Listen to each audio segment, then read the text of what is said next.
have you ever thought about the social impact of Darwin's theory of evolution? It has been enormous.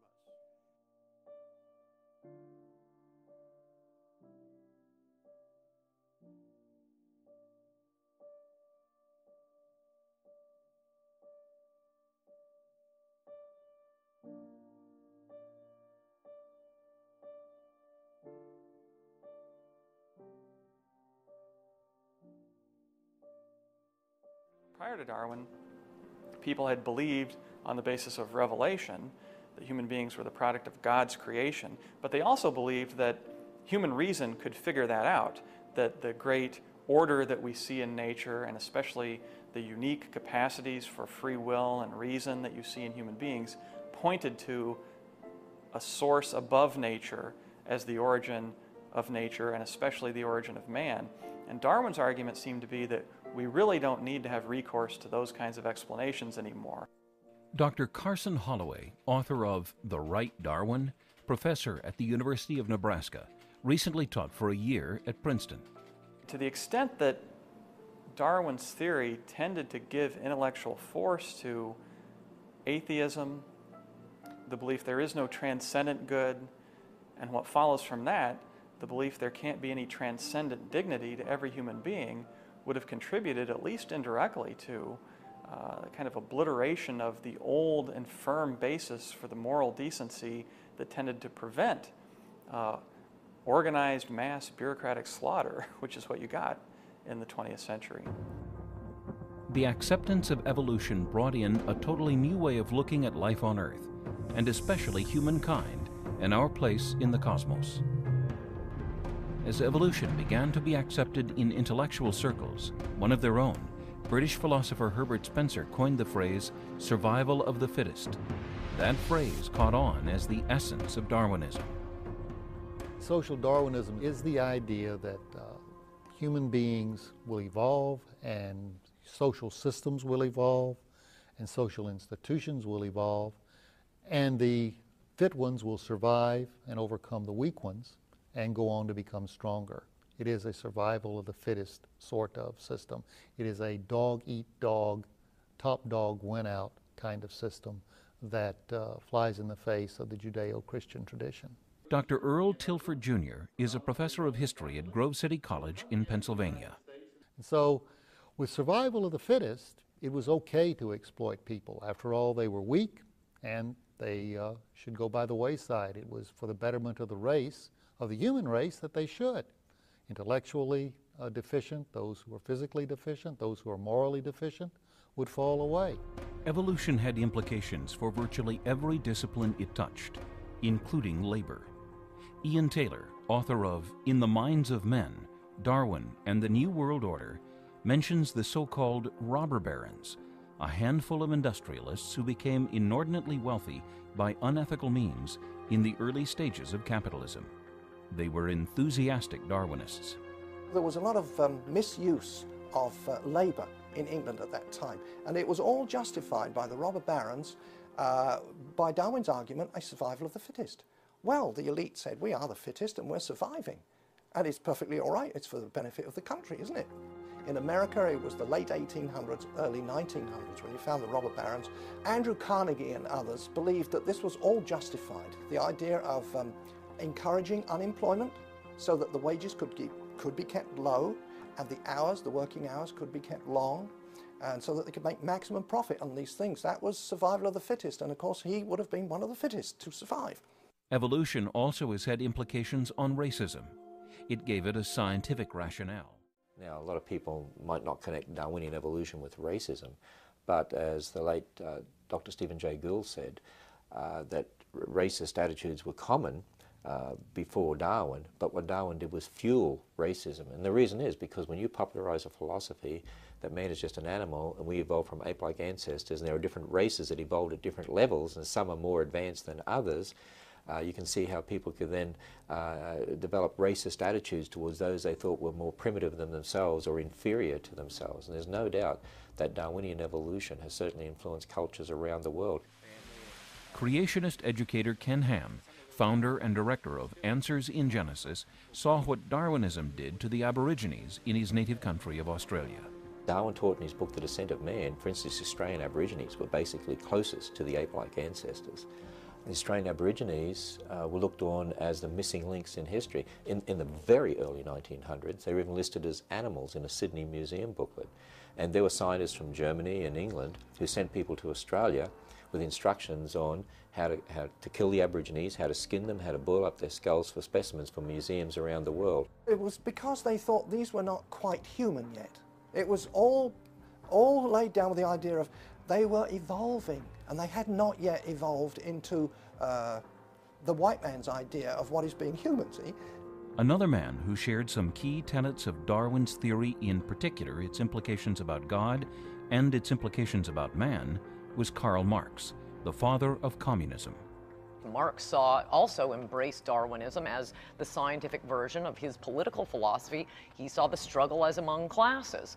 When you take God out of the equation, whether it is in social Darwinism or in Marxism, all of your attempts to do noble things, and certainly what they had in mind in the Soviet Union was the most ambitious endeavor that mankind has ever tried in terms of social engineering, and it fell flat and cost millions of lives.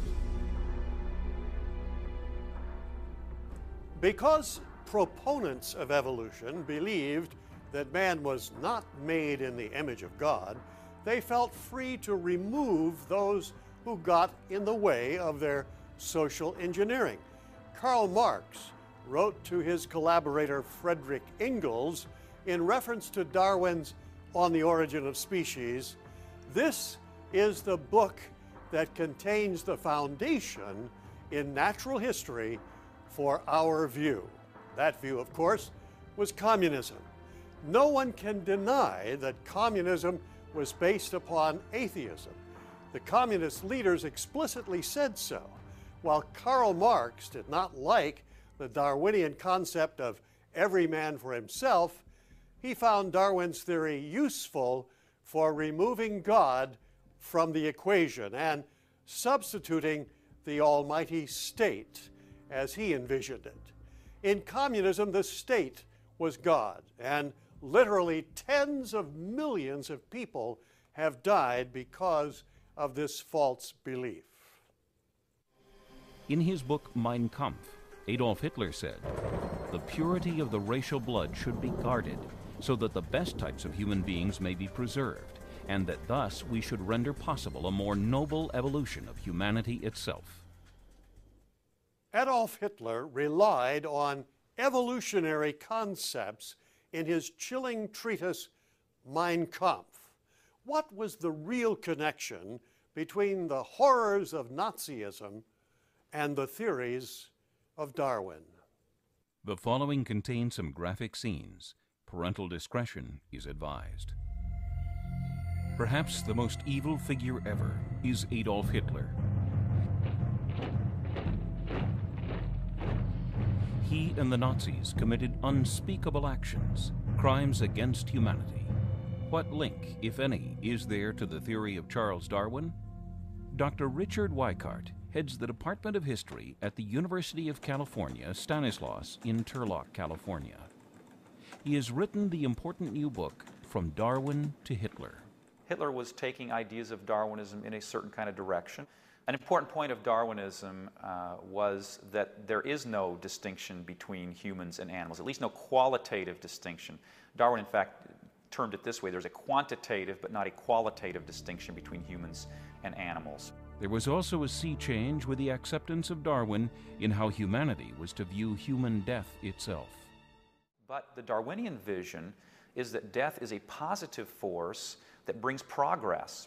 And in fact, the more death, the more progress.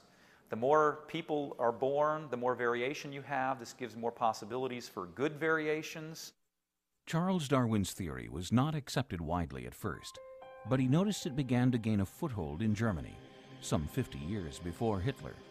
And so Darwin wrote, "The support which I receive from Germany is my chief ground for hoping that our views will ultimately prevail. They prevailed in ways unimaginable. To truly understand the atrocities of the Holocaust, one must first understand a major movement which paved the way for it. One of the major influences on Darwin's work was the thought of British economist Thomas Malthus.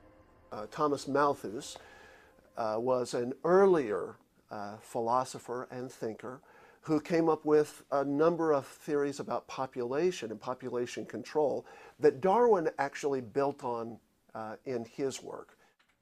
Dr. George Grant is the author of many books, including Grand Illusions, The Legacy of Planned Parenthood.